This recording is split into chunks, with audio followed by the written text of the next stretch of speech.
adults. This is your host, Cameron McDaniel. Welcome to the Young Adult Collective podcast. This is for young adults in your 20s and 30s, those of you that are navigating this thing called life. One thing that we love to be able to do on this podcast is invite friends and other individuals that are doing this thing with life, but also allowing Jesus to be in the midst of it. And I have the honor and privilege to introduce a good friend of mine. I want to introduce you guys to my friend, Destin Deerman. Howdy, howdy. I'm glad to be on here. So before Destin. we start, maybe you can clarify something with me since we're on a young adults podcast. Go for it, yeah. Okay, so I always see these events at my church and other churches. They're inviting young adults. But what do you classify as a young adult? Because I feel like I don't fit in as a 28-year-old. That's a good question. So I would say young adults is probably less of like an age and more of a season of life. So if I say, and if I were to give an age, I'd say 18 to 30 is that like sweet spot for young adults. So there's 12 years. So you fall in that. But since I have a kid, does that automatically disqualify me or? Well, then if I look at seasons of life, I typically look at like young professionals, young college students, and young marrieds. And so I'd classify you in that young marrieds category where, there's probably some young marrieds that are 21 years old with a kid that have a similar season of life of you, and they're a young adult. So I think what you have to say is going to be valuable. Awesome. Sounds good. Just want to make sure I'm okay to be on here. Yes, you're qualified. Your accent will also be helpful for the podcast too. Yeah, hopefully they can understand me. Destin, tell us a little bit about yourself, where you're from originally, and what's your childhood look like where you're at? Originally from Alabama, Roll Tide. Now in Southern California. Childhood, I grew up in the Bible Belt. Basically, everybody in the South is a Christian. They pretty much write it on your birth certificate when you're born. Yeah, my childhood was just playing out in the woods, being a boy. Yeah, not a whole lot different than anybody else, but I think a little bit different than city life, maybe. Yeah. Hey, and then what's your life look like right now? You married? Just tell us a little bit about your current family. Yeah. So married, going on 4 years. We just had our first child. She just turned 1 a couple of weeks ago. Yeah. So our current situation right now is I'm in full-time ministry, and my wife's a stay-at-home mom, and we moved, had our first kid, and quit our jobs all in the same week, pretty much recently, a year ago. Wow. Sounds like an Abraham story. Yeah. Yeah, we stepped into it all the way. Yeah, that's awesome. Just to give a little history for our friendship and relationship, we first met at the Dream Center in downtown LA. You came to survey the land and see what the Dream Center was all about for what was intended to be a week, wasn't it? It was literally supposed to just be 1 week, and I ended up being there for like the last 2 months of y'all's class until graduation. Some of us are like, this guy's awesome. Some of us are like, isn't he supposed to be here for just a week? Yeah, I remember all the leaders didn't know what to do with me. It's like, does he follow the rules? Is he part of the class? Like, they didn't know how to handle it. Yeah. One of my favorite memories, and this is common whenever you and I are on the phone with each other, and I just want to share this for kicks and giggles. we had the guys, and we went out to the beach and found a place and spent the night on the beach. And I can remember so clearly the next day we load up the car, and I don't give the location for this reason, because I want to see if people can understand what I say when we were leaving.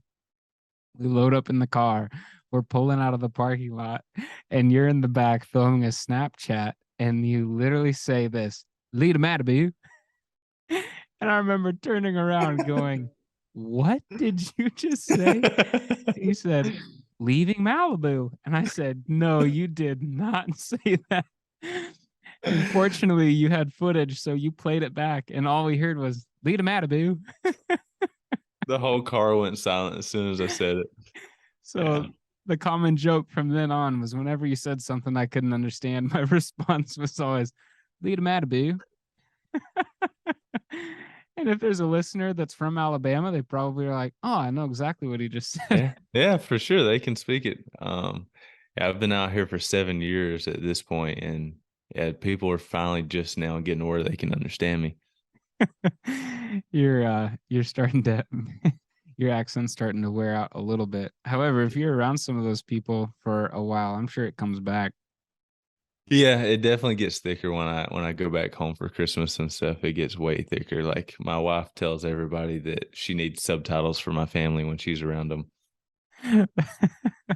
That's so funny. Well, if it means anything, I thoroughly enjoyed it. And I know sometimes you got irritated because you have to repeat yourself so many times. No, that time was so awesome, man. I look back at that time, and those were some really, really, really good memories. Just hanging out, going camping. We went camping on the beach and went exploring. You took me to see snow for the first time in my life. Like, I it was remember really that. cool. It was some fun experiences. Yeah. I think one of the coolest parts was just some of those relationships and friendships you're able to make. And Yeah. how old were you when you first came to the Dream Center? I can't remember. Was it 18? 19, I think. 19, 19 because I years old? remember I turned 21 the next year when I was at Dream Center in the next class.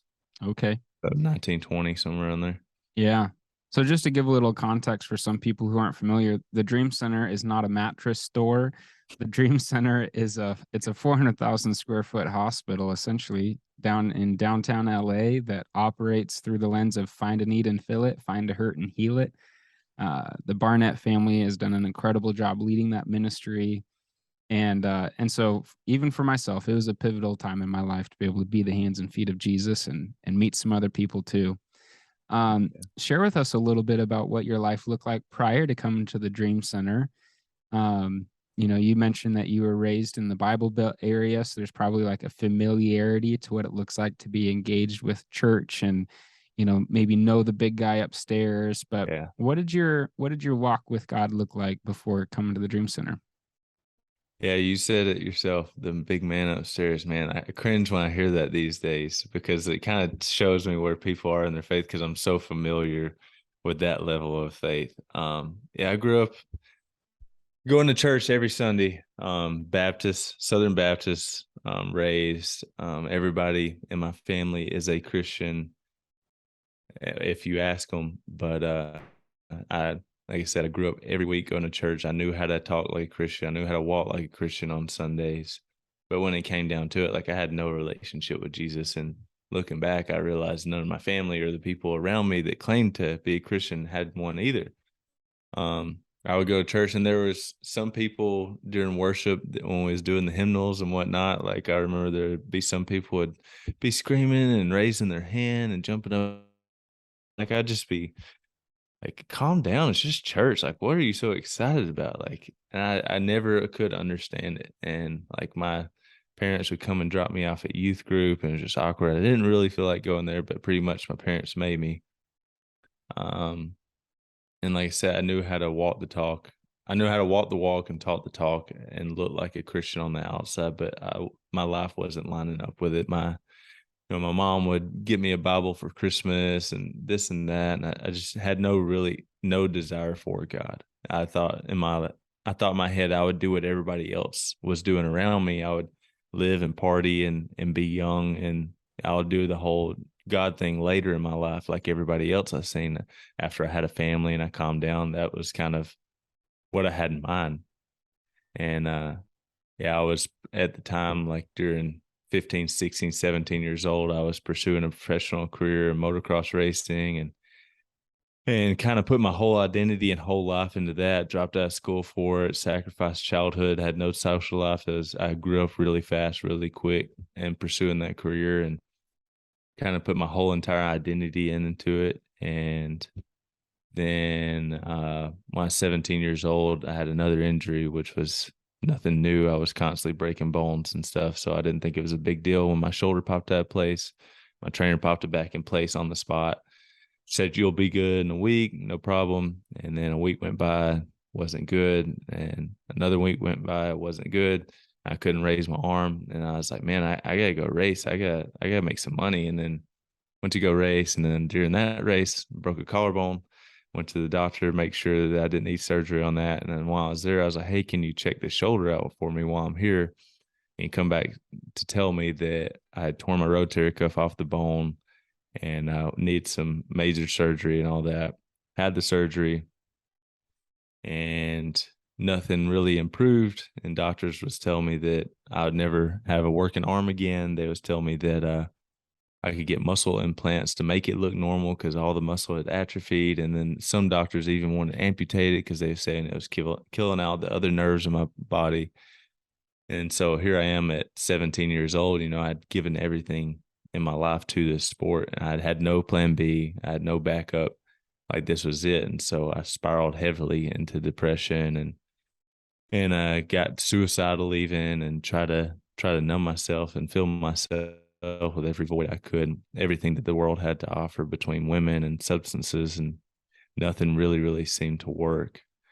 And I was back in Alabama visiting at the time, and a friend invited me to church one night, and I knew how to pretend like being a Christian, but I just didn't feel like doing it that night. And for whatever reason, they talked me into coming. And that night, it was just something different. And I went to the altar. I didn't say a prayer with the pastor. I didn't raise my hand. I didn't do any of that. I just went up to the altar that night during worship, and I was like, Jesus, if you're there, if you're real, like, I need you. I'm broken. I was broken emotionally, physically, spiritually, all the above. And I went that night, and God changed my heart that night forever. Like, God, the next day, my mom asked me, she's like, "Hey, something seems different with you. Like, what's going on?" I was like, "I think I got saved last night." And I asked my mom to give me a Bible because I just wanted, like, had a desire to read for the first time ever, really. And got a Bible and just started reading day after day because I had nothing going on in my life. And then 3 days later, I was on the front porch actually reading my Bible. My mom was out there with me, and she told me, she's like, "Hey, if you get ready in 10 minutes, Caitlin can pick you up for the Whiteout," which was like a big young adults once a year service where they rented out this huge arena in Birmingham, Alabama. And, like, I was all excited, so I jumped up out of the chair to go get ready real quick, and I fell on my butt as I was getting up to go get ready. And then as I fell on my butt, me and my mom was laughing, and I looked all serious, and she was like, "What?" I was like, "I can feel my arm." She was like, "No, you can't. Shut up. Quit lying." I was like, "No, really, I can feel my arm." And then I raised it up for the first time in a year and a half. It had been paralyzed, and all these doctors had said, "Never work again." This is 3 days later after I gave my life to Jesus. Come on. There's something biblical about 3 days. Oh my Yeah. word. Yeah, it was incredible. Wow. So you go from, I mean, you shared you were passionate about motocross. Mhm. That was your that was your bread and butter. That's what your world seemed to revolve around. Yeah. Um, but it kind of took you to a place like literally you said you were broken. You were broken physically, spiritually, emotionally, really to see the restorative factor that doctors aren't necessarily going to be the ones that restore all those elements, but there's a great physician that can do that. So what a cool thing for you to see, man, and experience as well. Yeah. Yeah, so Uh, that ignited my faith, all like, really big, and I was all in after that moment. that's powerful. Yeah. So you were how old? 17, you said? 17, yeah. Wow. So you take that passion with motocross from 17. Did you now your arms healed? You said you're all in with this, following Jesus. Did that look like, all right, so now I'm going to get back involved with motocross, or what the next season look like for you? Yeah, so after that, like, I didn't even think about motocross because I was so on fire for Jesus. Like, it was crazy, man. Like, I get chill bumps talking about it till this day, but it's like, man, like, I just instantly had so much desire for Jesus and so much desire to go to church and worship and read my Bible. Like, that's all I wanted to do. That's all I could focus on. And so that's all I was doing. I got involved with churches. I was literally trying to find a church service for every night of the week and trying to take as many people with me as I possibly could. And then just through like a normal weekly young adult service one night, I was in worship, boohooing as usual. and God gave me into motocross riders. And I was on a stage, and just the whole audience was just nothing but motocross riders, and we were at a motocross track. And at the time, me and my family owned a motocross track in Alabama. As soon as I got out of that service, I called my youth pastor who I had at the time. I was like, "Hey, man, God just gave me this vision. I don't really know what to do with it. I need your help." Yada yada yada. And then so me and him started meeting, talking about it, and so he helped me come up with an event, helped me come up with a name for it called the Finish Line. We decorated the track, got a stage out there. We busted in youth groups. He spoke, I spoke. We hired Christian rappers. Like, it was awesome. But at the end of that night, I was like, God, I don't feel like that's the vision that you gave me. Like, what's off? What's missing? And at that moment, I realized He was calling me into something continual. It wasn't just a one-time event. And so therefore, who I was in the sport and my name at the time still meant something. And I had a following and had an audience to be able to use as a pedestal with the talent God had given me, essentially. And He had healed my arm at this point. So I was able to go back to racing, and I felt like that's what God was calling me to do. So I went back to racing and created a motocross ministry and started using motocross as a tool to reach people and share the gospel. That's incredible. That ministry, so that was primarily in Alabama, you said? Yeah, primarily Alabama, like Florida, Georgia. Yeah. Okay. So you're using that God's using you in that realm for motocross ministry. You have that vision, and then you come out to the Dream Center for a season. Tell us a little bit about what your walk looked like while you were at the Dream Center. And so you go Yeah. from Alabama to downtown Los Angeles. Yeah. So I was doing that ministry for a couple years, and it was awesome, even though I was beating people over the head with Bibles and telling them they was going to go to hell if they making things like this. Even though I was handling it like a baby Christian would, God still used it, and I got to have an impact on people's lives, and it was awesome. But that for about 2 or 3 years, and then through some life circumstances, it was time to quit racing, and some things happened in life, and I lost my way. And then I was like, all right, well, if I'm not racing motocross anymore, I need to get a job. So I started studying to get my GED to get like a welding job in Alabama, typical blue collar. My mom told me, it was like, hey, I bought you a plane ticket to go visit this place called the Dream Center in LA. I was like, I got to pass my GED. Like, I'm trying to get this job. And she's like, well, I bought the ticket. You got to go. I was like, well, if I don't pass this last subject, then I'm not. And the test was literally the day before the flight. And then lo and behold, I passed the test. So I was like, all right, well, I guess I'm going to LA. I've never gone on a plane before. And so come out to LA to visit this place where I know nobody yet. My mom knew some guy on Facebook that lived there. So I show up and got greeted by Cameron, that him and a few other guys from the airport, and they just treated me like they knew me their whole lives. And they just threw me right in the group, and we started hanging out, went on camping trips. And like Cameron said in the beginning, I was only supposed to be there for like 1 week. I ended up staying for the last 2 months of their class until they graduated. And then while I was there, I felt like God had put it on my heart for me to apply. I kind of didn't want to, but I was like, all right, I'll just apply and see what happens. Applied, and sure enough, I got accepted. And then so I was faced with a decision after I left LA after their graduation to either take this job or either go to the Dream Center for my own class.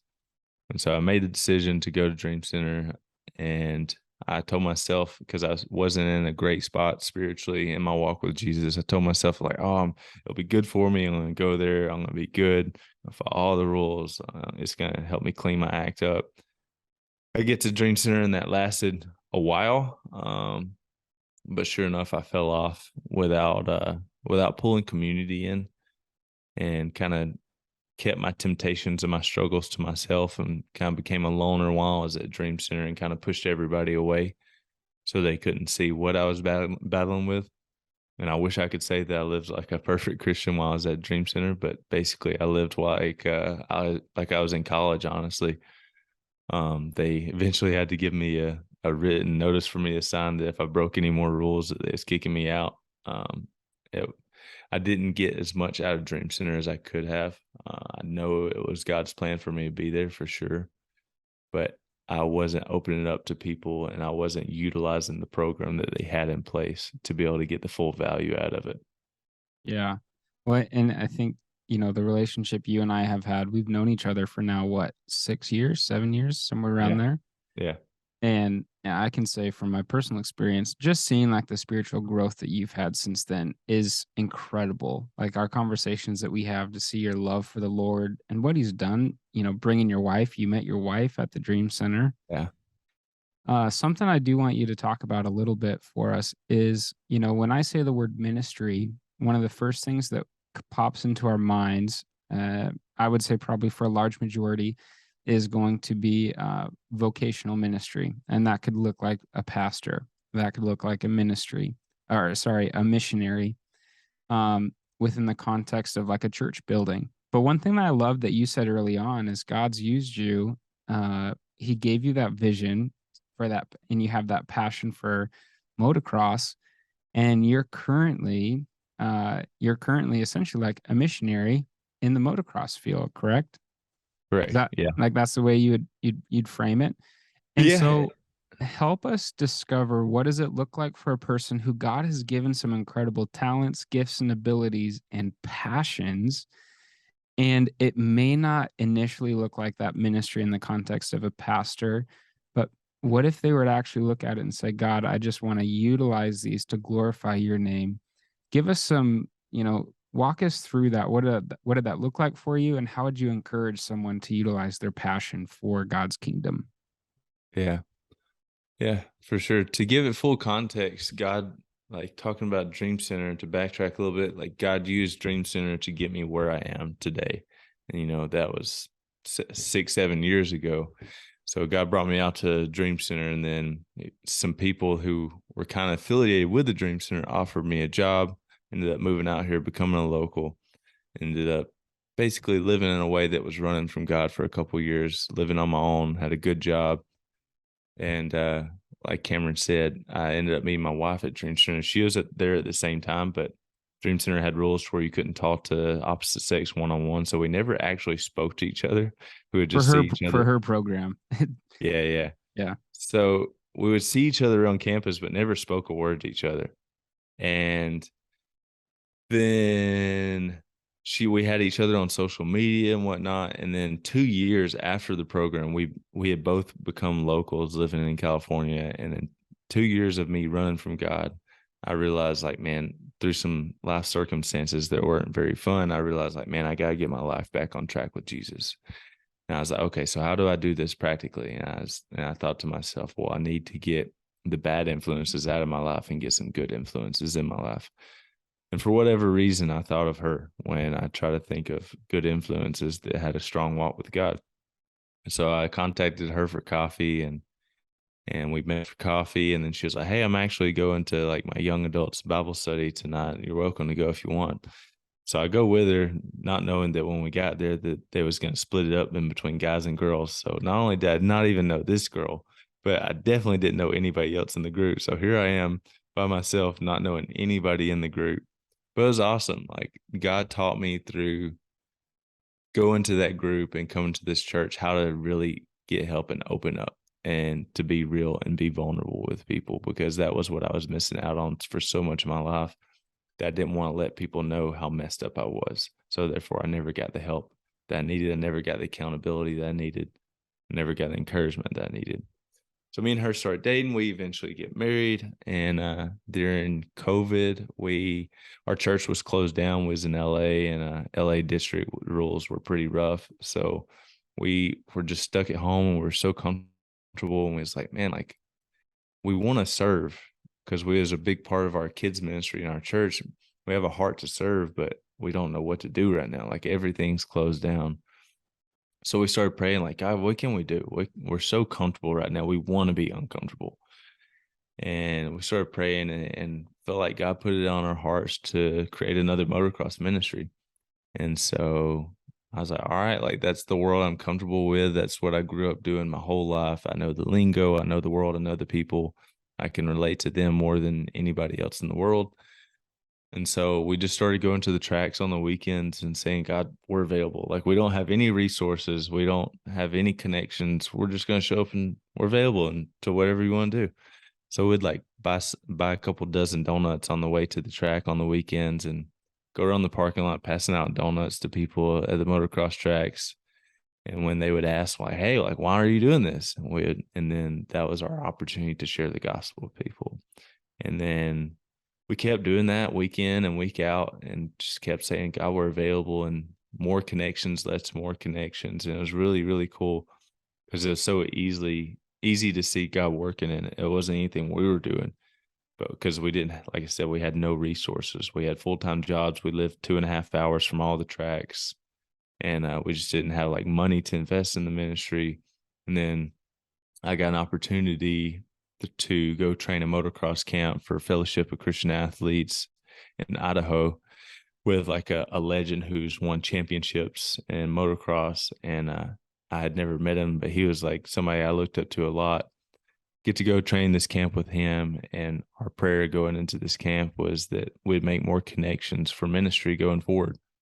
And while I was there, I got to share my testimony to the whole camp. It was like 600 people, and I got to speak a couple times while I was there for that week. And the guy who I really looked up to, who had won championships and stuff, he asked me while I was there. He was like, "Hey, do you have any connections as far as like motocross ministry goes?" I was like, "Not really." I said that was actually my prayer coming here. So okay, like, what's your number? I'm gonna give it to some people. I was like, okay. And then that week was incredible. And then on my way home, it was a 13-hour drive. On my way home, I was just praying. I was like, God, I know that this is what you've called me to. I know that this is how you want to use me. I know that this is my purpose. I was like, God, I just pray that you would show me how to do this, how to who to go with, because we had, like I said, we had our own ministry at the time. I was like, do you want us to go through the process of getting a nonprofit license? What do you want us to do? And in the middle of that prayer, a guy from a motocross ministry called Panic Rev, which has been around for 20 years, called me and said, "Hey, Trey gave me your number. He said, we're having a camp in California in a couple of weeks, and I had a trainer drop out. I was wondering if you could fill in as a trainer." And so went and trained this camp. And then the guy wanted to keep meeting with me week after week. And didn't really know why, but I was like, all right, I'm going to just keep showing up. I'm just going to keep showing up, because that seems to be when God moves the most, is when I get out of the way and say, God, I'm just here. I'm showing up and I'm available to whatever you want to do. And eventually this guy told me that he'd been doing the ministry by himself for 3.5 years, and he was burnt out. He was doing it half-heartedly, and he didn't want to do ministry that way. And he told me he believed that I was the guy he'd been praying for 3.5 years. And so it was a cool opportunity to come alongside a ministry that I'd known about my whole life. And I'd even been sponsored by them at one point in my racing career. And so me and my wife made the decision after 6 months of praying and fasting to quit our jobs, have our first child, and move 2.5 hours away all in the same week. Wow. That's a big shift. Yeah. Kind of going back to even the beginning, that's an Abraham step. I'm going to ask you to get out of where you're familiar and comfortable and follow me. Yeah. It was a hard decision even for me, but it definitely took some convincing from my wife for sure to uproot, because we had been in the area we were in for the last 5 years. We had our church family, we had everything in place. Like we had our people, our friends, our community. We had everything right there. And to completely uproot our lives and go do something completely new was a big step for sure. Yeah. So, give us a little update. What does Panic Rev look like right now for you to be a partner with Panic Rev? Do you race? Do you train? Do you stand on a stage? Yeah, so Panic Rev, I wear a lot of different hats, because since he was doing it by himself before me, now there's only two people running a pretty decent sized ministry. So I wear a lot of hats. I handle all the outreach pretty much as far as going to the track. We go to races and set up a booth. that we look like any other vendor there selling merch. Our merch is faith based, all that stuff. But really, our heart, our agenda being there is to build relationships with people and be a consistent face at the motocross track. So people come up and say, "What is Panic Grove? Like, why are you guys here?"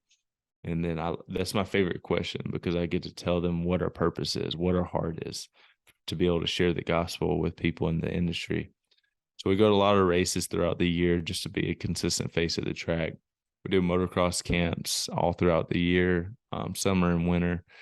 It's basically a 3-day camp where we do them in Texas, California, Washington, where we'll start out the first day doing a devotional, stretching, all that good stuff, kind of introducing everybody and getting the camp started. Then we'll go on the track and we'll train them on the track for 4 or 5 hours. And then after they get done riding, everybody will gather gear, go wash their bikes, all that good stuff. And then we'll all gather again to play games for an hour or so. Then we'll have dinner together and then we'll have a chapel service. And then on the last night, we'll have baptisms.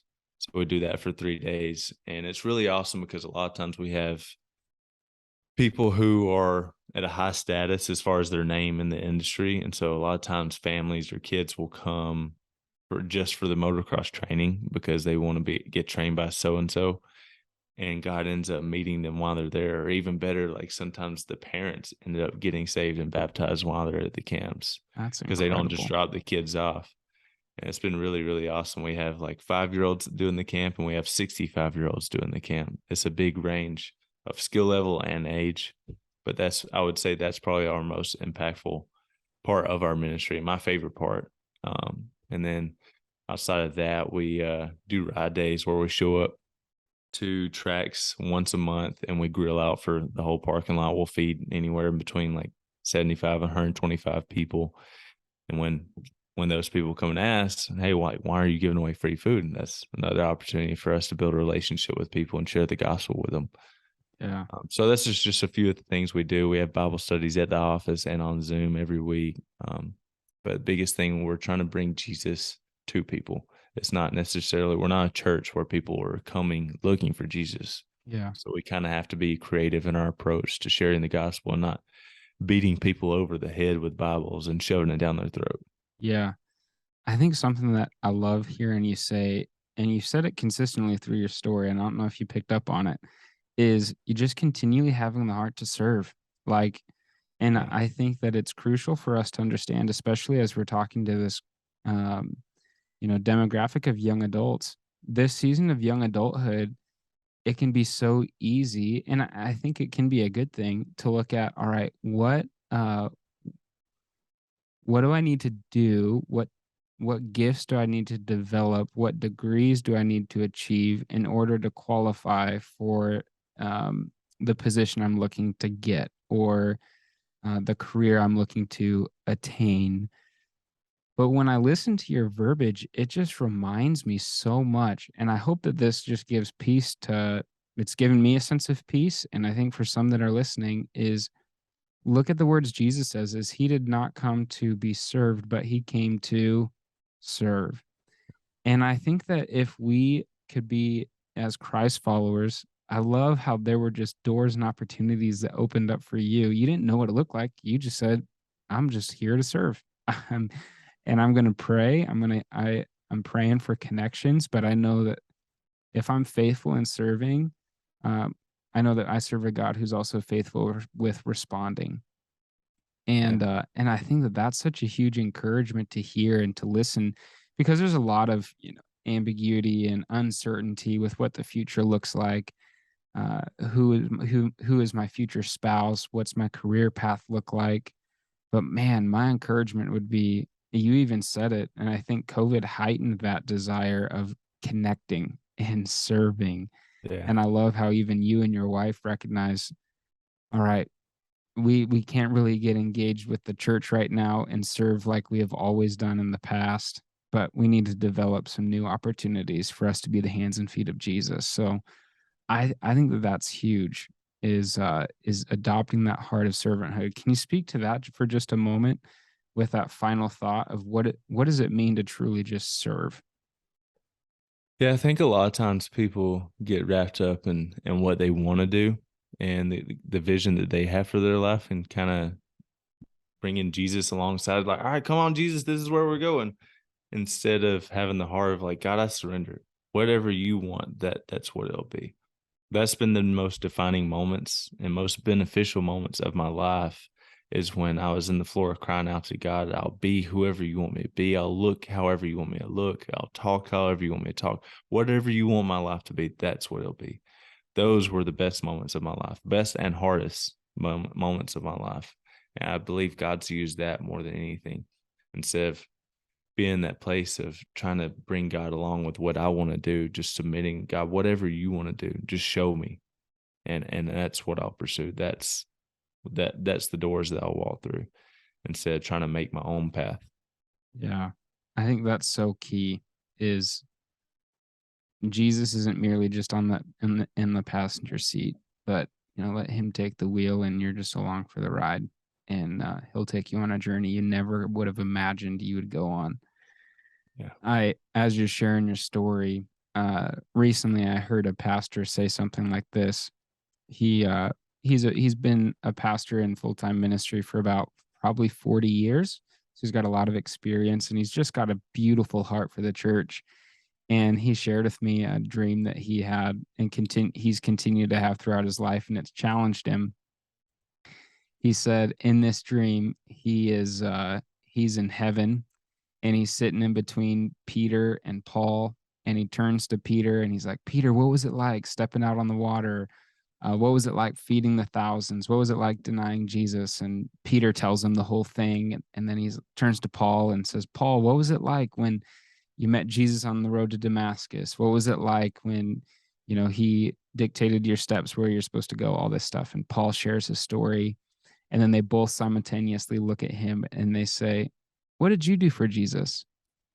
And the point he gets at is in my life, not that I'm trying to like outdo Peter or Paul, but are there some significant moments in my life that I have demonstrated I have a faith with Jesus? I trust in him. I have laid down my life for him and to make him known. And yeah, not to try to one up each other, but to see that, man, our life is temporary. And I would love at the end of my life to look back and be like, what a beautiful journey to continually saying yes to Jesus. Yeah. So I commend you and your wife for doing that. Thank you, man. I appreciate it. That's what I tell people all the time, man. When I think about the day I die, like in the way I want to be remembered, there's nothing that I want to be remembered about me more than like, man, that guy loved Jesus. Hmm. Like that's my biggest hope is when I die that my legacy is just a guy who loved Jesus. Yeah. I Yeah. heard Louis Giglio say, he says it in a certain way, and I reframe it and use the word live. He said something along the lines like, I don't want to live to be remembered. I want to live so that Jesus won't ever be forgotten. Yeah. And I was like, that's the nail right on the head. Well, Destin, I appreciate you sharing your testimony, your story. Bible says that there's power in the words of your testimony and the blood of the Lamb. And I believe that as you're sharing, the things that you've walked through, it's inevitable that it has touched some of the hearts of some of the listeners that are listening to this podcast. And I love what you guys are doing with your ministry, continually saying yes. If you want to learn more about Panic Rev, it's panicrev.com. Is that the website? .com or .org. We have both. Yeah. Okay. Um, and so you even host camps up here where I'm at in Washington and Mhm. all around the West Coast and in Texas. So, one thing I do ask for our guests that are on, would you mind just closing us in prayer, praying for some of those that are navigating this thing called life and ultimately making Jesus known? Absolutely. Absolutely. Dear Heavenly Father, I just thank you so much for this awesome opportunity to be able to share a story of how you've impacted my life, Lord. I just pray that this encourages others to step out, be bold, be courageous, and tell their story of how you've impacted their life. Lord, I just pray that it help them to step out and be bold to surrender to you so that you can impact their life even more, even in a greater way, God. Lord, I just pray for the people that are watching this podcast right now. I just pray that you'd give them a sense of urgency to just completely submit to you and to pursue that thing that you've been putting on their heart.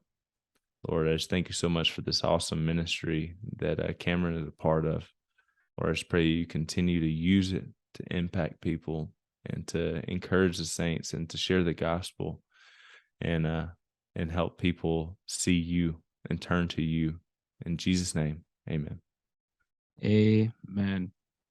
Destin, thanks again for joining the podcast. I appreciate you and what you had to say. Young adults, I hope this was helpful for you as you're navigating life. Know that God has given you gifts, talents, and abilities ultimately to glorify Him and to make His name known. Use your gifts, talents, and abilities to lift Him up. And maybe you might be running a motocross ministry, but be obedient to Jesus and go through where He leads you.